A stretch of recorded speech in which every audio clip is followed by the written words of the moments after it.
네, 오늘의 굿닥터 바로 소개해 드립니다. 나와 우리 가족의 뇌 건강 지킴이 정진영 원장님과 함께합니다. 안녕하세요. 안녕하세요. 네, 원장님 반갑습니다. 오랜만에 오신 것 같아요. 네. 자, 날씨가 좀 많이 추워졌습니다. 날씨가 이렇게 추워지는 겨울철은 뭐 각별한 주의가 좀 필요한데요. 그 중에서도 특히 뇌혈관 질환 발생 가능성이 높아진다면서요? 네, 맞습니다. 안 그래도 오늘 제가 지하철 타고 오는데 날씨가 굉장히 추워졌네요. 많이 그렇죠? 추워졌어요, 그렇죠? 네. 그래서 저희처럼 이제 뇌혈관 수술하는 의사들은 날씨가 이렇게 추워지는 겨울철이 되면 응급 환자들이 많이 오거든요. 그래서 이제 우리들이 또 바쁜 시절이 됐구나, 바쁜 계절이 됐구나. 네. 저희들끼리 그렇게 얘기를 합니다. 네. 자, 얼마나 이 겨울철에 이 질환이 더 위험한지 한번 이 도표 보면서 좀 설명을 들어볼게요. 네, 우리 혈관은 그 온도하고 굉장히 밀접한 관계를 갖고 있습니다. 그래서 날씨가 차가워지고 추워지면 혈관은 수축을 하게 되고요. 또 기온이 올라가게 되면 혈관은 팽창을 하게 됩니다. 네. 그래서 혈관이 수축했다, 팽창했다 이런 것들이 결국은 뇌혈관에도 나쁜 영향을 미치고요. 네. 이렇기 때문에 주로 겨울철, 봄이나 가을보다는 한겨울 추운 1, 2월, 12월에 뇌졸중 환자들이 굉장히 많습니다. 네. 지금은 겨울철 이제 뇌혈관 질환 사망자 수도요. 봄, 여름, 가을에 비해서 겨울이 월등하게 높은 걸 저희가 네. 표로 좀 확인해 볼 수가 있었는데 이 뇌혈관 질환이 왜 겨울철에 불청객이 됐는지 조금 더 구체적으로 좀 설명 들어볼게요. 네. 조금 전에 말씀드린 것처럼 네. 추워지게 되면 일단 혈압이 올라가게 됩니다. 교감신경이 자극을 받기 때문에 혈압이 올라가게 되고요. 아까 말씀드린 것처럼 추운 날씨 때문에 혈관이 수축을 하게 되거든요. 네. 뇌혈관이 우리 다른 몸에 있는 혈관하고 다른 차이점이 뭐냐면 혈관벽이 다른 혈관보다 얇아요. 약합니다. 그렇기 때문에 혈압이 높아지게 되면 혈관이 터질 출혈을 일으킬 수 있는 위험성이 상대적으로 높아지게 되고요. 아무래도 겨울철에 건조해지면서 수분이 좀 떨어지게 되면 혈액의 점도도 높아지게 되고 우리들이 운동량이 좀 적어지게 되죠. 겨울이니까 아무래도 추우니까 밖에 외출하는 것들을 그렇죠. 많이 좀 적어지게 되니까 혈액의 점도가 높아지면서 혈전 가능성도 상대적으로 좀 높아지게 됩니다. 네. 여러 가지 이런 것들 또 겨울철에 아무래도 뭐 감기나 독감 이런 것들도 많은데 염증성 질환이 많아지는 것도 뇌혈관의 어떤 염증성 반응을 일으키면서 뇌혈관 건강에 악영향을 미칠 수가 있습니다. 그래서 겨울철에 뇌졸중 환자들이 급증하는 이유입니다. 그렇군요. 그런데 이 뇌졸중이 무서운 이유가요. 상당히 좀 이제 그 치명적이라고 할 수가 있잖아요. 갑작스럽게 좀 사망에 이를 수도 있고요. 네, 맞습니다. 뇌혈관 질환, 뇌졸중 중에서 대표적으로 뇌출혈 중에서 뇌동맥류를 예를 들면 뇌동맥류가 터졌을 때 사망률이 최고는 한 40%에서 50%까지 높아진다고 보고를 하는데요. 웬만한 요즘 병들 암도 이렇게 요즘에는 치료 기술이 좋아져서 사망률이 40~50%에 가까운 병은 많지 않습니다. 네. 뇌동맥류는 뇌혈관벽이 약해지면서 터지면서 뇌에 직접적인 손상을 미치기 때문에 저렇게 사망률이 굉장히 높고요. 여기서 더 안 좋은 거는 혹시 저기서 운 좋게 생명을 살린다 하더라도 후유 장애가 심각하게 남을 수가 있다는 거. 평생 동안 뇌신경 장애로 고통받을 수 있다는 것이 이 뇌졸중의 무서운 점이라고 할 수 있겠습니다. 네. 그렇기 때문에 발병하면 이미 늦습니다라고 지금 도표에 나오고 있는데 조기에 좀 발견하고 진단을 하고 치료를 하셔야 될 것 같고 예방할 수 있다면 무엇보다 좋을 것 같다는 생각이 들고요. 이 뇌졸중 이제 사망률이 높아서도 치명적이긴 하지만 뇌졸중에 걸렸던 분이 치매 위험도 높다면서요? 네, 뇌졸중과 치매도 밀접한 관계가 있습니다. 뇌졸중을 경험한 환자들한테 치매 위험성이 한 20% 가까이 증가할 수 있다는 연구 결과도 있고요. 네. 우리들이 일반적으로 알고 있는 알츠하이머 치매하고 달리 이 혈관성 치매는 어떤 몇 가지 특징적인 모습을 보이는데요. 알츠하이머 치매는 전반적인 인지 기능이 천천히 떨어지는 그런 양상을 보인다면 혈관성 치매는 증상이 좀 갑자기 나타나기도 하는데 이 치매 증상의 양상이 성격이 변한다든지 아니면 특별히 언어 기능이 좀 더 안 된다든지 아주 쉬운 계산도 잘 하기 어려워진다든지 이런 네. 뇌의 어떤 부위가 혈관으로 인해서 손상받았는지에 따라서 다양한 임상, 양상이 나타날 수가 있거든요. 네. 네. 근데 이런 혈관성 치매는 한번 발생하면 치료가 굉장히 어렵기 때문에 이런 뇌혈관성 치매가 생기지 않도록 예방하는 것이 무엇보다 중요할 수 있다고 말씀드릴 수 있습니다. 네. 그래서 뇌졸중은 발견하면 이미 늦었다. 이런 이야기들을 참 많이 하는데요. 그래도 좀 알아차릴 수 있는 전조 증상 같은 게 좀 있지 않을까 싶어요. 네, 저희들이 학회에서 항상 국민들께 말씀드리는 뇌졸중의 위험 전조 증상, 이런 증상이 생기면 빨리 응급실로 가셔야 합니다라고 네. 말하는 증상이, 저희가 이제 영어에 빨리 간다 하는 fast, FAST, fast로 보통 약자로 말씀을 드리는데요. fast의 첫 번째 F는 face입니다. face, 네. 얼굴. 예를 들어서 뭐 양치질을 하는데 또는 물을 마시는데 물이 한쪽으로 이렇게 샌다든지, 이거는 안면에 마비가 생겼다는 증거거든요. 그렇죠. 또는 뭐 옛날에 우리가 구안화사라고 그랬죠. 이렇게 입 돌아가는 삐뚤어지고, 안면신경 마비, 이런 것들이 안면마비가 그런 단순 구안화사 같은 안면마비가 아니라 뇌졸중으로 인해서 안면마비가 생길 수도 있거든요. 그래서 즉 얼굴 한쪽에 마비가 되거나 일그러지는 증상이 생기면 병원으로 빨리 가셔야 된다는 거고요. 두 번째 패스트의 A는 암입니다. 암, 팔을 말하는 거고요. 네네. 뭐 대표적인 뇌졸중 증상이 바로 한쪽 팔다리가 힘이 약해지는 마비 증상이 생기는 거죠. 그런 한쪽 팔다리에 힘이 빠지는 증상이 생긴다. 이거는 뭐 무엇보다 빨리 지체 없이 응급실로 가셔야 됩니다. 세 번째 패스트의 S는 스피치, 말입니다. 우리가 말을 하는데 갑자기 말이 어눌해지거나, 전화 통화를 하는데 발음을 상대방이 말을 잘 못 알아듣겠다. 뭐 부모님과 통화를 하는데 부모님 말씀이 평소랑 달리 어눌하게 느껴진다. 이런 증상으로 병을 알게 되는 경우들이 있습니다. 그래서 이런 얼굴 마비, 팔다리에 힘 빠짐, 말의 어눌함, 이런 증상이 생기면 마지막 T는 뭐 우리가 골든타임을 얘기하죠. 네. 빨리 응급실로 지체 없이 가서 치료를 받으셔야 된다. 그래서 이 증상들을 꼭 기억해 두시는 것이 좋습니다. 네, FAST, fast를 잘 기억해 두시면 좋을 것 같고요. F는 이제 face, 얼굴에 어떤 이상이 왔거나 얼굴 표정이 좀 일그러진 경우 말씀해 주셨고, R은 팔다리에 힘이 빠졌을 때, 그다음에 S는 스피치, 말이 조금 평소와 다르게 어눌하다든지 발음이 잘 안 된다든지, 그럴 경우에는 타임, 이 시간이 가장 중요하니까요. 바로 지체하지 마시고 바로 병원에 가셔서 한번 검사를 받아보셨으면 좋겠습니다. 뇌졸중의 마지막 신호, 패스트 꼭 기억해 주셔야 될 것 같고요. 이런 뇌졸중의 의심 증상이 나타났다가 또 바로 사라지는 경우도 있다고 하던데, 그건 또 왜 그런 걸까요? 괜찮은 건가요? 네, 저희가 일과성 허혈 증상이라고 얘기를 합니다. 네. 그래서 잠시 그런 지금 말씀드린 패스트 같은 증상이 잠시만 있다가 사라지는 거죠. 예를 들어서 물건을 쥐려고 하는데 잠깐 힘이 빠졌는데 다시 금방 돌아오는 거죠. 그게 한 몇 초 만에 돌아올 수도 있습니다. 그 이유는 혈전 같은 것이 생겨서 뇌 혈관의 일부를 막았다가 몸에서 자연적으로 혈전을 녹여주는 물질이 나오면서 다시 그 혈전이 녹아버리는 거죠. 다시 피가 돌게 되니까 금방 몇 초, 몇 분 만에 다시 증상이 돌아오게 되거든요. 괜찮아지는 거죠. 네. 네. 그러면 이제 괜찮나 보다 하고 다시 내가 왜 그랬지? 이러면서 가볍게 넘기시는 분들이 있을 수 있는데요. 맞아요. 네. 그런 증상들은 우리가 뇌가 마지막으로 경고를 주는 중요한 사인이기 때문에 그런 증상들을 절대 가볍게 넘기시지 않는 것이 좋습니다. 네. 자, 그리고 뇌종양이나 뇌동맥류 이런 것도 좀 이제 비슷하면서도 좀 다른 것 같기도 한데, 이것도 한번 간단하게 좀 언급해 주실까요? 네, 꼭 저런 이제 힘 빠지는 증상이 아니라 두통 증상. 우리 물론 두통이란 거는 굉장히 우리가 흔하게 느낄 수 있는 증상이죠. 근데 두통이 양상이 또는 두통이 일어나는 시간이 어느 때에 따라서 생기냐에 따라서 의미가 조금 달라질 수도 있는데요.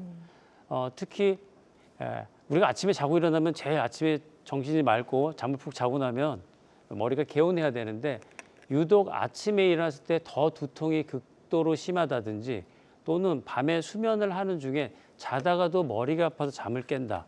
이런 두통은 뇌압이 올라가는 뇌종양 같은 거에 가능성이 있을 수 있기 때문에 이런 두통은 저희들이 뇌가 보내는 위험 신호라고 할 수가 있습니다. 네, 그래서 평소에 우리가 느끼는 두통하고는 조금 종류가 다른 두통이라고 네. 보시면 될 것 같고요. 뇌동맥류는 어떨 때 이제 이런 증상들이 좀 보이나요? 위험한 증상들. 예, 이것도 한번 그림 보면서 설명 좀 들어볼게요. 네. 뇌동맥류 증상은 저희가 대표적으로 말하는 게 이제 벼락두통이라고 얘기를 하는 두통인데요. 이렇게 뭐 진통제라 약을 먹어도 낫지 않을 정도로 극심한 두통, 그리고 뭐 어지럼이나 구토까지 동반되는 이런 증상이 있을 경우는 뇌혈관 질환의 대표적인 위험한 병인 뇌동맥류의 가능성도 우리가 염두에 두셔야 되기 때문에 네. 이런 증상이 있을 경우에도 병원에 가서 한번 의사와 상담을 하시는 것을 권유를 드립니다. 네. 자, 그래서 두통의 증상이 좀 평소와 좀 다르다든지 아침에 유독 심하게 아프다든지 뭐 벼락두통처럼 극심한 이제 두통이 막 찾아온다든지 하시면 일단은 좀 문제가 없는지 한번 검사를 꼭 좀 받아보시고 병원에 가보시는 게 좋을 것 같습니다. 정진영 원장님과 함께하고 있습니다. 겨울정 두통과 어지럼증이 계속되거나 심해졌을 때 의심을 해봐야 되는 뇌졸중을 비롯한 여러 가지 심혈관 질환에 대해서 알아보고 있고요. 이런 부분들과 관련해서 고민이나 궁금한 점 있으시다면 상담 전화 주시기 바랍니다. 02-6677-0012번 02-6677-0012번 상담 전화 발짝 열려 있습니다. 자, 지금 많은 분들이 전화 상담 참여해주고 계신데요. 접수 상황 잠시 살펴보고 가도록 하겠습니다. 첫 번째 사연을 남겨주신 분은 50대 여성분이시고요. 어지럼증이 심하다고 하셨습니다. 머리도 깨질 듯이 아픕니다라고 하셨고 아직 적극적으로 치료를 받지는 않으신 것 같거든요. 네. 네. 지금 50대 여자분이시고요. 주부시고요. 머리가 깨질 듯한 통증이 있다는 거는 제가 조금 전에 말씀드린 뇌혈관의 벽이 약해져서 혈관벽이 부풀어지는 꽈리처럼 부풀어지는 뇌동맥류란 병을 우리가 고려를 해볼 수 있습니다. 네. 왜냐하면 이 뇌동맥류란 병은 인구 한 100명에 두세 명 이상 있을 정도로 굉장히 드물지 않은 병이고요. 또 여성한테 더 많이 생깁니다. 그래서 중년 여성에서 평소에 느끼지 못한 깨질 듯한 두통을 느낀다. 그러시면 뇌동맥류의 가능성을 우리 항상 염두에 두셔야 되기 때문에 이런 경우는 뇌에 대한 검사가 필요할 수 있다고 말할 수 있습니다. 네, 좋습니다. 일단 검사를 좀 해보시는 게 좋을 것 같다라고 하셨어요. 일단 50대 이상이 되고 이렇게 좀 평소와 다른 양상의 두통이 느껴진다면 빨리 좀 병원에 가보시는 게 좋을 것 같습니다. 자, 다음 또 사연으로 남겨주신 분 만나보도록 하겠습니다. 70대 어머님이시고요. 어머니가 뇌졸중으로 쓰러진 후 회복 중이라고 하셨습니다. 우울증과 팔마비 증상이 있다고 하셨고 뇌졸중 후유증 치료 방법 어떤 것들이 있는지 문의해 주셨네요. 네, 뇌졸중의 이제 무서운 점이 바로 이런 겁니다. 뇌졸중이 발생하고 나면 마비나 후유증, 장애가 생기게 되고요. 혼자서 일상생활을 영위하지 못하는 주변이나 가족의 도움을 받아야만 되는 그런 상황이 생길 수가 있습니다. 그래서 뇌졸중 후에 이런 후유 장애가 생겼을 경우에도 저희가 뇌졸중이 증상이 발생했을 때도 골든 타임이 있지만 재활 치료에도 골든 타임이 있습니다. 그래서 뇌졸중 이후에 신경 재활에도 골든 타임을 한 첫 3개월 정도라고 볼 수가 있어요. 그래서 발병하고 나서 조기 재활 치료를 열심히 하시면 나중에 후에 장애를 많이 줄이는 데 도움이 될 수가 있고요. 최고 한 1년에서 2년까지는 재활 치료를 열심히 하면 뇌신경 기능이 완전 정상으로 돌아가지는 않겠지만 회복될 수 있는 가능성이 있기 때문에 우울해하지 마시고 열심히 재활 운동에 전념하시기를 권유를 드립니다. 네, 좋습니다. 할 수 있습니다, 여러분. 네, 재활 치료도 골든 타임이 있다라는 말씀 잘 해주셨거든요. 이 부분 참고하시면 좋을 것 같습니다. 자, 지금 다양한 증상과 궁금증 전화로 물어봐 주고 계신데요. 계속해서 상담 전화 활짝 열어놓도록 할게요. 02-6677-0012번, 02-6677-0012번으로 전화 주시면 되겠고요. 전화상이다 보니까 저희가 보다 명확하게 진단을 내려드리는 데는 어느 정도의 한계라는 게 존재할 수 있다라는 점 말씀을 드립니다. 그리고 실시간 시청자 상담은 생방송 도중에만 가능하니까요. 궁금한 점 있으시다면 지금 바로 서둘러서 전화 주시기 바랍니다. 자, 앞서 이제 이런 두통이 뇌가 우리한테 보내는 경고일 수 있다라고 좀 말씀을 해주셨는데요. 사실 두통이 너무나 흔해서 네. 크게 좀 대수롭지 않게 여기고 치료 시기를 놓치는 경우도 있을 것 같기도 하고요. 안전한 두통, 이거는 정말 위험한 두통이다. 이렇게 좀 구분할 수 있다면 저희가 좋을 것 같아요. 네, 맞습니다. 두통은 뭐 굉장히 흔한 증상이죠. 누구나 다 느껴본 적이 있고 누구나 요즘에도 나도 오늘도 머리가 아픈데 이렇게 느낄 수가 있습니다. 네. 저희들이 이제 두통이란 건 크게 보면 1차성 두통과 2차성 두통으로 나눕니다. 1차성 두통이라 하는 건 뇌에 어떤 기질적인 병변이 없는 상태에서 환자가 주관적으로 느끼는 통증, 두통을 말하죠. 사실 우리들이 대부분 느끼는 두통은 바로 이 1차성 두통에 해당이 됩니다. 네. 그래서 뭐 편두통, 긴장성 두통, 뭐 자세가 안 좋아서 생기는 경추성 두통, 뒷목이 이렇게 많이 아프고 하는 후두 신경통, 뭐 여러 가지 이름들을 붙이는데 결국은 뇌 자체에 어떤 기질적인 이상은 없는 환자가 주관적으로 느끼는 그런 두통을 말하는 거고요. 네. 이제 저희 같은 신경외과 의사들이 주목하는 두통은 2차성 두통이죠. 이 2차성 두통이라는 건 결국은 뇌 대표적인 건 종양입니다. 뇌에 종양이 생겨서 뇌압이 올라가면 그걸로 인해서 두통이 생길 수가 있고요. 뭐 뇌에 염증이 있다든지 뇌에 피가 고이는 출혈이 있다든지 또 뇌혈관 질환이 있어서 생기는 두통이란 것들은 굉장히 위험한 상황일 경우가 많고 수술적인 치료가 필요한 경우도 있기 때문에 이런 1차성 두통이냐 2차성 두통이냐를 구별하는 것이 이제 저희 이제 신경외과 의사들이 중점을 두는 것이고요. 이 두 가지 두통을 구별을 하시는 것이 필요할 것 같습니다. 네, 일단 컬러도 좀 빨개요. 2차성 두통이 좀 네. 위험한 두통이다라고 네. 좀 생각을 하시면 좋을 것 같고요. 1차성 두통은 이제 특정한 질병 없이 두통만 나타나는 경우인가 봐요. 네, 그렇습니다. 뭐 저희가 스트레스 받고 그러면은 이제 뭐 머리 아픈다 이런 얘기 하죠. 네. 그리고 나 뭐 골치 아픈 일이 생겼어. 뭐 이런 말도 하고요. 저 두통거리야. 뭐 이런 말도 하는 것처럼 두통이란 건 뭐 너무나 흔하고 누구나 경험할 수 있는 그런 증상입니다. 대부분 스트레스나 이런 걸로 인해서 머리나 머리 주변에 있는 근육이 수축을 하면서 그로 인해서 머리 두피를 싸고 있는 신경과 혈관이 수축을 하면서 생기는 두통이라고 할 수가 있는데요. 또 요즘에 이제 스마트폰 같은 거 굉장히 많이 보고 네. 컴퓨터에 앉아 있는 시간이 많으니까 그걸로 인해서 잘못된 자세로 인해서 생기는 두통 굉장히 많습니다. 네, 이런 것들 모두 다 우리가 1차성 두통이라고 얘기할 수가 있고요. 네. 자, 그래요. 그래서 예전에 뭐 이제 드라마 보면 어머님들이 막 들어 누우실 때 머리에 띠 두르면서 이렇게 꽉 묶었잖아요. 네, 이런 것도 좀 맞습니다. 일시적으로 효과가 있었던 건가요? 이거는 뭐 보여주기 위해서일까요? 갑자기 궁금해져가지고. 맞습니다. 그것도 예. 일종의 마사지 효과가 있을 수 그렇죠. 이렇게 있으니까요. 딱 세게 압박을 네, 하게 네, 되면 네. 이 혈관이 확장되는 걸 어느 정도 좀 그 띠가 줄여줄 수 있으니까 그런 효과를 기대할 수도 있을 것 같습니다. 네, 개인적인 궁금증이 좀 생겨서 여쭤봤고요. 자, 그리고 1차성 두통 살펴봤고 2차성 두통은 또 어떤 질환들 때문에 생기는지 이건 이제 질환명이 조금 무서울 것 같긴 합니다. 예. 네, 그렇습니다. 2차성 원인으로 생기는 대표적인 건 뇌종양을 들 수가 있습니다. 뇌에 종양, 혹이 있으면 이 혹에 때문에 뇌에 압력이 올라가게 되고 이로 인해서 두통 증상이 생기게 되는 거죠. 네. 그러면 그냥 단순히 머리만 아픈 것뿐만 아니라 뭐 구토 증상을 한다든지 뭐 간질, 경기를 한다든지 이런 증상들이 같이 동반될 수도 있고요.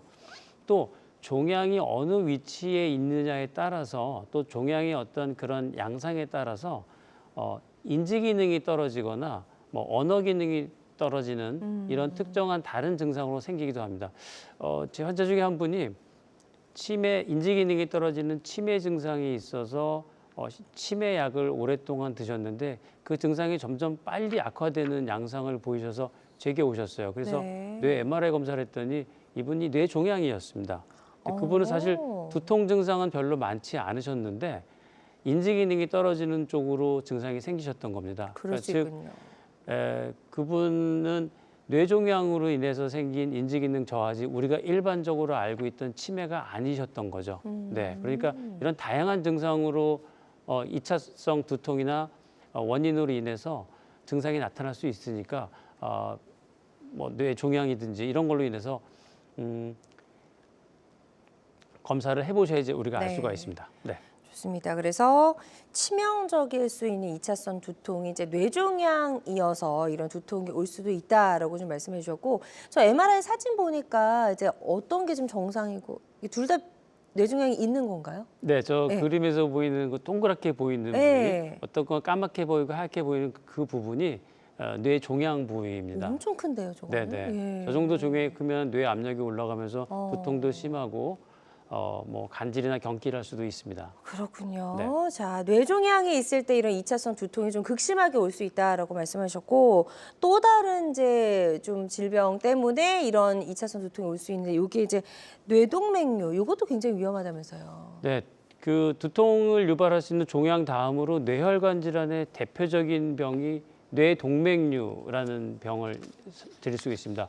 뇌동맥류란 병은 뇌 동맥 혈관벽의 일정 부분이 결함이 있으면서 그 혈관이 약하고 얇아진 부위가 계속 세월이 갈수록 점점 부풀어지는 거죠. 근데 이 동맥류가 생기고 커질 때까지는 거의 증상이 없다가 저게 터졌을 경우에 저희들이 말하는 벼락두통 증상이 생기게 됩니다. 네. 그래서 지주막하 출혈이라는 뇌출혈이 생기게 되고 이로 인해서 평생 느껴보지 못한 극심한 두통, 마치 벼락이 머리에서 터지는 것 같은 그런 두통을 느끼면서 우리가 드라마 보면 마치 갑자기 이렇게 흥분하면서 뒷목 잡고 쓰러지는 바로 네. 그 병, 그게 바로 지주막하 출혈로 인해서 생기는 그 뇌막 자극 증상입니다. 그 뒷목 쪽에 자극이 생기면서 두통을 느끼면서 보통 드라마에서 보면은 의식을 잃고 쓰러지죠. 맞아요. 네, 그 정도로 심하게 압력이 올라가기 때문에 증상을 나타낼 수 있습니다. 네. 또 뇌동맥류는 반드시 터지지 않고 터지기 직전에 이렇게 동맥류 자체가 점점 부풀어지고 커지면서 눈 쪽으로 가는 신경을 누르거나 건드리면서 눈 쪽으로 증상이 나타나는 경우도 있어요. 그래서 한쪽 눈꺼풀이 이렇게 잘 떠지지 않는 그런 안검하수라고 얘기하는 그런 증상이 생기면서 뇌동맥류 증상 파열로 가는 경우도 있을 수 있습니다. 네. 그래서 이런 증상이 있는 경우에는 안과만 가시면 안 되고 꼭 뇌신경 쪽에 대한 검사를 하셔야 됩니다. 네. 실제로 뇌동맥류가 있을 때 이제 어떻게 검사했을 때 MRI 사진으로 보이는지 한번 이 사진 보면서 조금 더 설명 들어볼게요. 네, 저 그림에서 보시는 것처럼 이렇게 빨갛게 부풀어 오른 혈관이 갈라지는 부위에서 생기기도 하고 또는 혈관의 이런 옆에 생기기도 하는데요. 혈관 조영술을 해보면 저렇게 마치 꽈리처럼 저렇게 보이게 됩니다. 네. 저희가 수술해서 들어가 보면은 저 부풀어진 저 동맥이 우리 사람 맥박에 따라서 벌떡벌떡 뛰는 걸 볼 수가 있는데요. 저게 터지면은 우리 심장에 있는 압력이 그대로 전달되는 곳이기 때문에 아주 높은 압력으로 뇌에 충격을 주게 됩니다. 그래서 우리가 두통을 느끼고 의식을 잃게 되는 거죠. 네, 좋습니다. 자, 이렇게 해서 뇌동맥류 그리고 뇌종양이 있을 때도 아주 극심한 두통이 올 수 있다라는 사실 저희가 설명을 좀 들어봤습니다. 방송 보고 계신 분들 중에서도 혹시라도 궁금한 점 있으시다면 02-6677-0012번으로 전화 주시면 되겠습니다. 여러분은 지금 우리 가족 건강지킴이 굿닥터와 함께하는 건강매거진 시청하고 계십니다. 알쏭달쏭 건강상식 고민하지 마세요. 건강매거진 굿닥터가 1대1로 상담해드립니다. 02-6677-0012번으로 문의하시면 되는데요. 생방송이 진행되는 동안에만 굿닥터와 상담을 도와드리니까요. 02-6677-0012번으로 지금 바로 전화주세요. 유튜브에서 실시간 방송 시청과 다시 보기 시청이 가능합니다. 유튜브에서 건강의 환경을 검색하시면 되는데요. 알짜 건강정보 본방송도 아쉽게 놓친 다시 보기 방송도 이제 유튜브에서 즐겨보세요. 유튜브 검색창 건강엔 환경입니다.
다양한 의료 정보와 함께 방송이 진행되는 동안 건강 상담도 가능한 시간입니다. 건강 매거진은 유튜브에서 다시 보기 가능하고요.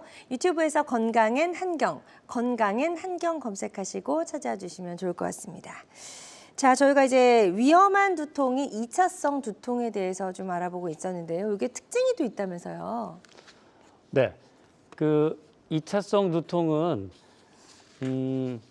주로 아침에 더 많이 두통이 심해지는 경우, 네, 그런 경우가 있고요. 야간 아까도 말씀드렸듯이 밤에 수면 중에 갑자기 생겨서 네. 두통 때문에 잠이 깬다든지 이런 것들이 2차성 두통의 특징이라고 할 수가 있습니다. 네, 좋습니다. 그래서 이런 특징들 잘 참고하셔서 나의 두통이 위험한 두통인지 아닌지를 한번 판단을 해보시고 병원에 가셔야 될 것 같고요. 저희 지금 방송 보시면서 혹시라도 궁금한 점 있는 분들은 상담 전화 기다리고 있거든요. 02-6677-0012번, 02-6677-0012번으로 전화 주시면 되겠습니다. 지금 이제 전화로 사연을 남겨주신 분들이 계셔서요. 저희가 문자로 한번 보여드리도록 하겠습니다. 첫 번째 사연부터 만나보도록 할게요. 60대 여성분이 전화를 주셨고요. 두통이 잦고 가끔 얼굴에 마비가 왔다가 풀리는데 이게 뇌졸중의 증상인지 궁금합니다라고 하셨어요. 뇌졸중의 증상일까요? 왔다가 풀린다고 아까도 좀 이야기해 주신 게 있어서요. 네, 맞습니다. 물론 두통 증상이야 우리가 흔하게 경험할 수 있는 증상이라고 할 수 있는데요. 얼굴 마비가 왔다가 풀렸다 한다는 거는 제가 아까 전에 뇌졸중을 강력히 의심해야 돼서 병원에 꼭 빨리 가셔야 되는 패스트 증상 중에서 첫 번째 F에 해당합니다. 즉 페이스, 얼굴 쪽에 네. 마비가 왔다가 물론 다시 풀린다는 거는 또 일과성 허혈 증상이라고 그래서 혈전으로 잠시 막혔다가 다시 혈전이 녹으면서 풀리는 증상이 왔다 갔다 하는 일과성 허혈 증상의 가능성도 있으시기 때문에 얼굴마비가 왔다가 풀리는 증상이 반복되신다면 반드시 뇌졸중에 대해서 의심을 하셔야 되기 때문에 병원에 가셔서 전문의와 상담을 하셔야지 됩니다. 네, 좋습니다. 지금 상담해 주신 내용 잘 참고하셔서 치료 계획 잘 세워보셨으면 좋겠습니다. 다음 또 문자 남겨주신 분 만나보도록 하겠습니다. 70대 남성분이시고요. 요즘 갑자기 시력이 낮아지고 말투가 어눌해졌습니다라고 하셨어요. 어지럼증 약을 최근에 드셨다고 하네요. 예, 이 부분은 글쎄요, 빨리 병원에 가셔야 될 것 같은데요. 네, 맞습니다. 네. 네. 물론 어지러움의 대부분의 원인은 저희가 말초신경성 어지러움이라고 해서 우리 달팽이관 이석증 얘기하는 그런 원인들이 대부분이긴 한데요. 중추신경성으로 어지러움이 생기실 수도 있거든요. 지금처럼 말이 어눌해지시거나 시력이 침침해지신다는 것은 단순히 노안으로 시력이 침침해질 수도 있지만 뇌 종양이라든지 뇌혈관이 눈으로 가는 신경을 자극해서 눈 쪽으로 가는 증상을 유발할 수도 있기 때문에 안과 검사만 받지 마시고 뇌나 뇌혈관에 대한 검사도 반드시 받아보실 것을 권유를 드립니다. 네, 맞습니다. 안과 검사뿐만이 아니라 이런 뇌 쪽 검사도 좀 꼭 받아보시는 게 좋겠다라고 말씀해 주셨으니까요. 이 부분 참고하셔서 병원에서 꼭 검사를 잘 받아보셨으면 좋겠습니다. 자, 계속해서 상담 전화는 활짝 열려 있습니다. 02-6677-0012번, 02-6677-0012번으로 전화 주시면 되겠고요. 직접 전화 연결이 부담스러우신 분들은 앞에 분들과 마찬가지로 문자로 사연만 남겨주셔도 저희가 상담 도와드리니까요. 부담 갖지 마시고 편안한 마음으로 전화 주시기 바랍니다. 자, 위험한 두통 저희가 이제 이야기를 좀 나눠보고 있었습니다. 위험한 두통이 2차성 두통이 가지고 있는 특징들 좀 간단하게 짚어보도록 하겠습니다. 이게 이제 복시 증상이 있다고 하는데 이거는 여러 개로 보이는 건가요, 네. 원장님? 그 뇌하수체라는 것이 양쪽 시신경의 가운데 쪽에 위치하고 있습니다. 우리 호르몬을 분비하는 곳인데요. 그쪽에 양성 종양이 잘 생기는데 만약에 저 뇌하수체에 종양이 생기게 되면 그걸로 인해서 물체가 사물이 겹쳐 보이는 초점이 맞지 않는 복시 증상이 생길 수가 있습니다. 네. 또 뇌혈관 질환 중에 아까 말씀드린 동맥류 같은 병이 혈관이 부풀면서 눈 쪽으로 가는 신경을 건드리거나 자극을 하게 되면 그로 인해서 눈에 보이는 초점이 안 맞는다든지 시야가 흐려 보인다든지 이런 증상들이 생길 수 있기 때문에 네. 반드시 뇌 종양이나 혈관에 문제가 없는지에 대한 검사가 필요하다고 할 수 있습니다. 네. 그리고 이게 갑자기 눈앞이 캄캄해졌다 이런 표현도 저희가 좀 쓰잖아요. 네. 그런 경우도 있다면서요. 물론 가끔 눈앞이 캄캄해지거나 네. 잠깐 정신을 잃는 실신한다고 하죠. 그런 증상들이 생기는 경우도 있는데요. 만약에 뇌에 어떤 종양이나 염증이 있어서 잠깐 동안 정신을 잃는 간질 발작이 있을 경우에도 그런 증상으로 나타날 수 있기 때문에 이런 경우에도 뇌가 보내는 위험한 신호라고 할 수가 있습니다. 네. 그래서 이런 신호를 우리가 놓치지 않고 잘 캐치했다가 빠르게 좀 병원에 가는 게 필요할 것 같습니다. 어쨌든 이런 뇌 질환은 시간과의 또 싸움이기 때문에 빨리 병원에 가서 적절한 치료를 받는 게 중요할 것 같은데요. 일단 검사가 좀 필요한 경우들이 있다고 들었어요. 어떤 경우죠? 네, 네. 우선 첫 번째는 이제 가족력이 있는 경우 집안에 자기 직계 뭐 부모님이나 형제 중에 가족력이 있는 분들은 뇌에 대한 검사를 받으시는 것을 권유를 드리고요. 네. 혹시 사실 나이는 어떤가요? 뇌 검사를 사실 받아야 되는 적절한 과연 몇 살부터 뇌 검사를 해야 되는지에 네. 대한 정확한 가이드라인이 있지는 않지만 저 같은 경우는 제 지인들한테 40세 이상인 경우에는 반드시 뇌나 뇌혈관에 대한 검사를 해볼 것을 권유를 드립니다. 뇌 동맥류 같은 병은 인구 한 100명에 2명, 3명 정도 있는 매우 드물지 않은 병이기 때문에 반드시 한 번은 검사를 해보는 것을 권유를 드리고요. 뭐 2주 이상 약을 먹어도 두통이 사라지지 않는 그런 두통의 경우도 뇌에 대한 검사가 필요한 경우라고 할 수가 있습니다. 그리고 아까 말씀드렸던 것처럼 눈에 초점이 맞지가 않는다든지 시야가 흐려진다든지 뭐 구토나 어지럼증이 동반되는 그런 증상이 있는 경우 그리고 고혈압이나 고지혈증, 당뇨 같은 만성 질환이 있는 경우에도 뇌에 대한 검사를 권유를 드립니다. 네. 근데 사실 이제 뇌 뭐 이쪽에 검사를 받아봐야 되는데 뇌 검사가 종류도 많고 이거 잘 모르실 것 같아요. 어떤 검사들이 있는지 한번 그것도 좀 살펴볼게요, 원장님. 네, 뇌에 대한 검사는 사실 종류 굉장히 많습니다. 크게 보면 뇌의 기능을 보는 검사가 있고 뇌의 구조를 보는 검사가 있습니다. 뭐 뇌혈류 검사나 뇌파 검사 같은 것은 뇌의 기능을 보는 검사라고 할 수 있고요. MRI나 CT, 초음파 같은 검사는 뇌의 구조적인 이상이 있는지 없는지를 보는 검사일 텐데요. 저는 이제 신경외과 의사이기 때문에 일단 기본적으로 뇌의 구조적인 이상이 있는지 없는지를 해서 뭐 시작이 돼야 된다고 봐요. 그래서 네. MRI나 CT 이런 것들이 뇌의 구조를 정확하게 해부학적인 구조를 확인할 수 있는 검사인데 물론 CT보다는 MRI가 더 많은 정보를 우리가 얻을 수가 있죠. MRI도 이제 두 가지가 있습니다. MRI가 있고 MRA 검사가 있습니다. MRI는 말 그대로 뇌에 있는 조직, 뇌에 종양이 있는지, 출혈은 없는지, 또 뇌졸중이 지나간 흔적은 없는지 이런 것들을 거기서 얻을 수가 있고요. 또 요즘 관심이 많은 치매, 뇌가 얼마나 쪼그라들었는지 이런 것들을 MRI를 통해서 우리가 정보를 얻을 수가 있습니다. 네. 그다음 저희들이 이제 이런 겨울철에 걱정하는 뇌혈관 질환의 원인이 되는 혈관에 병이 있는지 없는지, 뇌 동맥이 좁아졌는지 아니면 동맥류처럼 부풀은 꽈리 같은 것이 있는지를 보기 위해서는 MRA 검사를 해야 되는데요.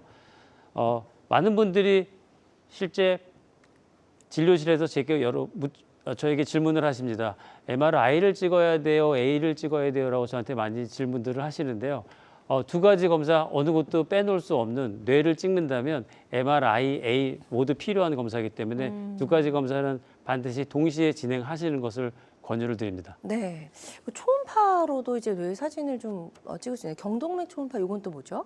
네, 경동맥 초음파는 뭐 CT처럼 몸에 있는 방사선의 해가 없이 비교적 안전하고 간단하게 경동맥 내에 있는 혈전이라든지 경동맥이 좁아진 정도를 볼 수 있는 굉장히 유용한 검사입니다. 네. 사실 MRI 같은 검사는 뭐 한 번 찍어서 이상 없으면 자주 하실 필요는 없는데요. 그렇죠.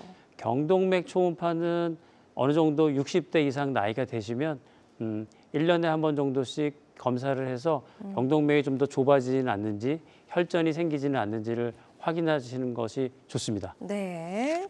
좋습니다. 그리고 뭐 요즘 AI 뇌검사까지도 있는데 이 그림 보면서 설명해 주실까요? 이 AI 뇌검사? 네. 예. AI 뇌검사는 우리 치매를 좀 더 예측하는 그런 아. 프로그램도 있습니다. 요즘에 이제 워낙 인공지능이 발달을 하다 보니까 의료하고 접목해서 발달하는 인공지능 분야가 굉장히 많은데요. 네네. 요즘 들어는 MRI를 찍어서 인공지능 프로그램으로 돌려서 치매를 어느 정도 예측해보는 그런 프로그램들이 있으니까 굉장히 많이 발전을 한 거죠. 네, 요건 이제 예방적 차원의 검사라고도 할 수가 있을 것 같습니다. 자, 저희 방송 보시면서 궁금한 점이나 고민 있으신 분들은 상담 전화 주시면 좋을 것 같고요. 02-6677-0012번, 02-6677-0012번으로 전화를 주시면 정진영 원장님과 여러분의 고민과 궁금증 상담을 나눠보실 수가 있습니다. 지금 바로 전화 주시면 좋을 것 같고요. 실시간 시청자 상담은 생방송 도중에만 가능합니다. 서둘러서 지금 바로 전화 주세요. 자, 지금부터는 비교적 예후가 좋았던 치료 사례들 만나보도록 하겠습니다. 첫 번째 사례부터 좀 소개해 주실까요? 네, 이 환자분은 40대 중반의 남자분이셨어요.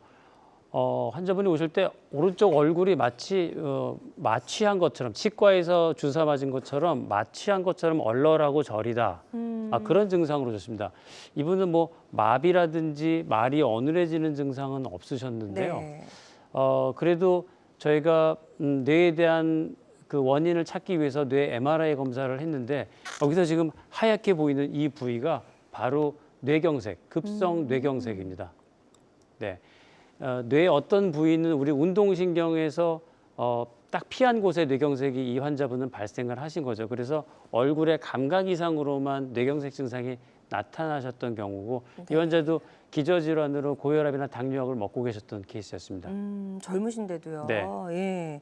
자, 그래서 치료 후에 이게 어떻게 달라졌는지 한번 볼게요. 다행히 이 환자분은 병원에 빨리 오셔서 네. 바로 저희가 혈전용해제 치료를 해서 저렇게 하얗게 보이던 저 부위가 한 2주 정도 약물 치료하고 나서 깨끗하게 사라진 것을 보고 그 증상도 사라졌던 잘 치료가 되었던 케이스라고 할 수가 있습니다. 네, 역시 병원에 좀 빨리 가야 될 것 같다는 생각이 듭니다. 치료 시기 골든타임 놓치지 마시고요. 이런 뇌졸중은 이제 유전적인 요인이 좀 영향을 미치기도 한다고 하던데요. 이 다음 사례 보면서 한번 설명 들어볼게요. 네, 다음 환자는 사실 35세 남자 환자이기 때문에 굉장히 젊은 환자입니다. 네. 안면마비 증상으로 오셨어요. 그래서 안면마비의 원인이 혹시 뇌졸중이나 뭐 뇌종양은 아닌지 보는 MRI 검사를 했고 그런 소견은 나오지 않으셔서 네. 우리들이 흔하게 일반적으로 보이는 안면신경 마비로 진단은 됐는데요.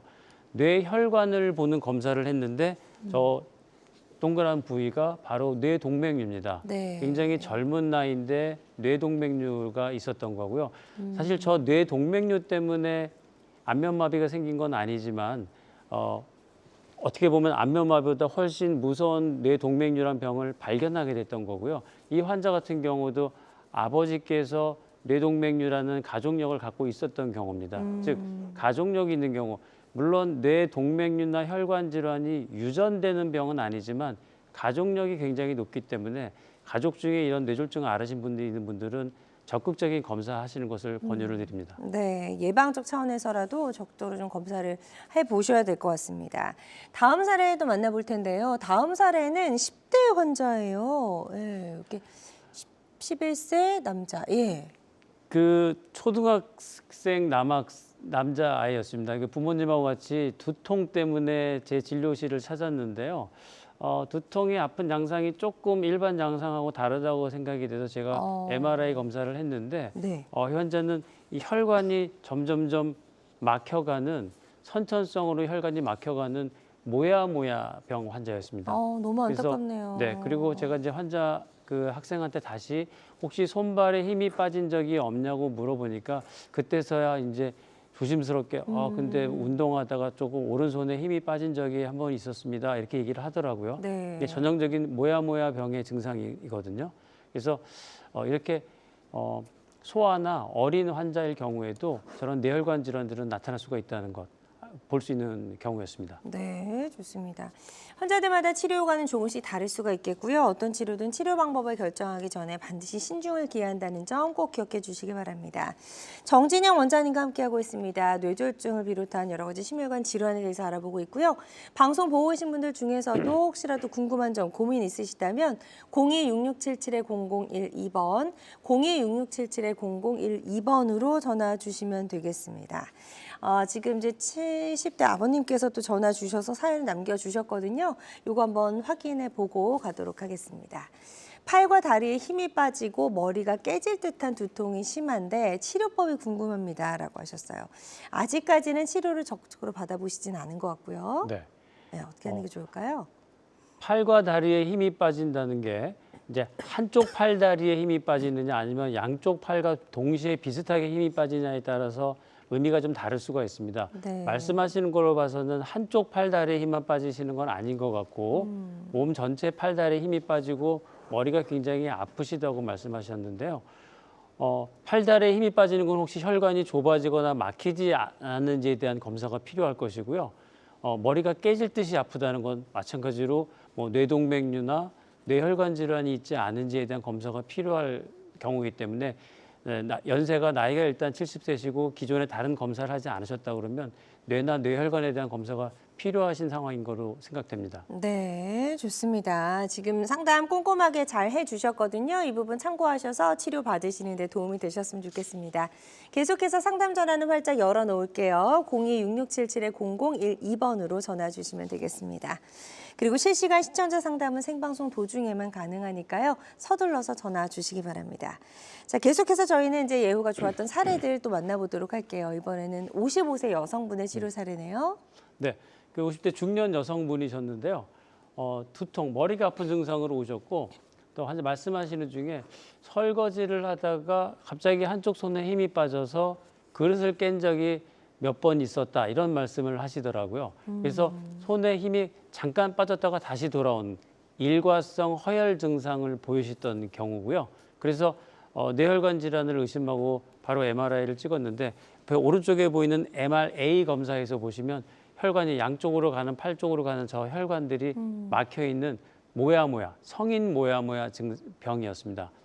사실 이 환자분은 저 모야모야 병은 오랜 세월 동안 머릿속에 갖고 있었을 겁니다. 아마 어린 시절부터 모야모야 병이 있었는데 증상이 심하지 않으셔서 그냥 모르고 지내셨던 거고 50대 중반이 돼서야 처음으로 뇌 검사를 하셔서 저 병을 발견하셨던 거죠. 네. 사실 저 병은 더 어렸을 때 아까 사례처럼 초등학교나 어린 시절에 발견하면 우리가 혈관을 이어주는 수술을 해서 조금 좋은 결과를 얻을 수가 있는데 나이가 이미 많이 중년 이후가 된 이후에 모야모야 병이 발견되면 네. 저희가 수술적인 치료는 하기 어렵기 때문에 치료 방법이 그렇게 많지가 않습니다. 그래서 조기에 증상이 생기시면 빠른 검사를 하시는 것을 권유를 드릴 수밖에 없는 이유가 그렇습니다. 그렇군요. 그래서 일상 속에서 우리 몸이 좀 보내는 여러 가지 신호들이 있잖아요. 이런 걸 좀 대수롭지 않게 여기지 마시고요. 조금 더 집중해서 보시고 절대 이런 신호들 무시해서는 안 될 것 같다는 생각을 해봅니다. 또 다음 사례 또 만나보도록 하겠습니다. 다음 사례는 48세 여성분의 치료 사례가 준비가 되어 있습니다. 네, 이분도 그 40대 중반 후반 여자분이셨고 그냥 자다가 머리가 아프시다는 얘기를 하더라고요. 보통 우리가 잠을 자는 중에 머리가 아파서 깨는 경우는 많지가 않은데 네. 그래서 이분 머리 MRI 검사를 했더니 동맥류가 발견됐습니다. 물론 저 동맥류가 파열되지는 않았지만 저 모양의 동맥류는 파열되면 굉장히 위험할 수 있는 병이기 때문에 저 증상 때문에 저 병이 발견돼서 저 동맥류를 치료를 하셨던 경우입니다. 네, 좋습니다. 자, 그리고 이번에는 이제 운동 중에 증상이 나타났던 분이거든요. 이분은 48세 남성분이시고요. 예. 네, 요즘 이제 뭐 헬스클럽이나 이런 곳에서 운동하시는 분들 굉장히 많죠. 근력 운동하시는 분도 많고 이 남자분도 40대 남자분이셨는데 주말에 헬스클럽에서 근력 운동, 힘쓰는 운동을 하는데 갑자기 뒷목과 뒷머리를 연결하는 그 부위가 굉장히 심한 통증을 느꼈다. 나 이렇게 아파본 적이 없었다. 그래서 진료실로 오셨습니다. 그래서 MRI를 찍었더니 이 뒷목 쪽으로 가는 추골동맥이라는 혈관에 혈관이 이렇게 부풀어져 있는 박리성 동맥류라고 그래서 굉장히 위험한 병입니다. 저 혈관이 만약에 터지게 되면은 뇌출혈 그리고 뇌 숨골 쪽의 출혈을 유발할 수 있기 때문에 굉장히 위험한 병이었고 다행히 저 환자분도 빨리 병원을 찾아오셔서 검사를 하고 치료를 해서 잘 치료가 되었던 경우라고 할 수가 있습니다. 네, 예후가 좋았던 치료 사례 소개해 주셨고요. 환자들마다 치료 효과는 조금씩 다를 수가 있겠습니다.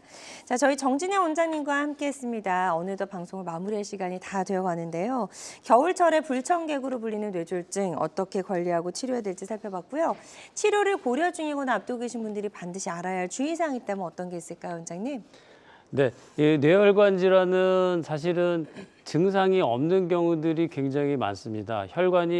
우리 뇌혈관은 우리 통증을 느끼는 그런 신경세포가 없기 때문에 혈관이 한 70~80% 좁아지고 막혀도 증상이 없는 경우가 많고 네. 아까 동맥류처럼 혈관이 부풀어져도 터지기 전까지는 증상이 없는 경우가 많기 때문에 반드시 선제적인 검사를 꼭 권유를 드리고요.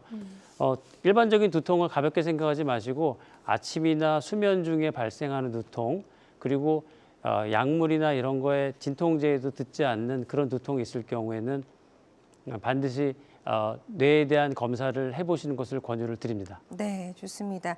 아까 이제 저희가 패스트라고 좀 설명을 드렸어요. 이런 증상이 있을 때는 바로 좀 병원에 가셔야 된다라고 말씀을 드렸는데 패스트 한번 마지막으로 한번 점검을 해보고 저희 방송 마무리하도록 하겠습니다. 일단 패스트 F는 페이스, 얼굴에 표정 이상 있거나 네, 그렇죠? 얼굴에 마비가 생기는 네. 경우고요. A, 암, 팔다리. 네, 한쪽 팔다리에 네. 힘이 빠지는 경우. 네, 그다음에 S는 스피치, 말이 어눌해지고 그렇죠. 발음이 잘 안 나오는 경우. 네, 자 이럴 때는 바로 골든 타임이 중요하니까요. 바로 병원에 가셔서 치료를 꼭 받아보셨으면 좋겠습니다. 패스트 꼭 기억해 주시면 좋을 것 같아요. 자, 오늘 이제 이런 여러 가지 뇌졸중을 비롯한 다양한 심뇌혈관 질환에 대해서 살펴봤고 치료법도 좀 알아봤습니다.